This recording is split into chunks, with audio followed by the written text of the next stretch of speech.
The third example on how to calculate the relative formula mass of copper sulfate crystals.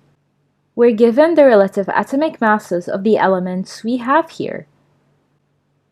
Hydrogen equals to 1, oxygen equals to 16, sulfur equals to 32, and copper equals to 64.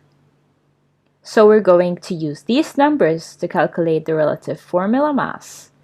Like we did before, we will multiply the relative atomic mass of each element with its corresponding number of atoms found below each element in this molecular formula.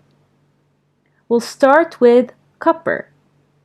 So obviously, there's no number found below it, so we put 1.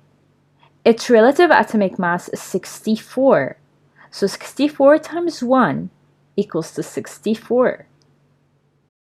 Plus sulfur. Sulfur has no number below it, so we put 1.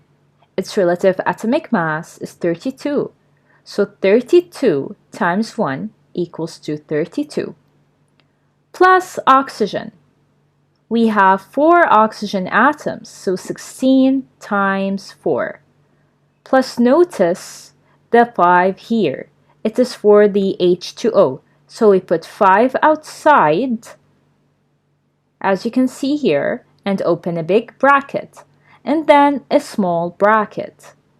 We'll start with hydrogen, which has an atomic mass equals to 1, and has 2 atoms, so 2 times 1. Then we close the small bracket. Plus oxygen, which has a relative atomic mass of 16. So we put plus 16 and close the big bracket.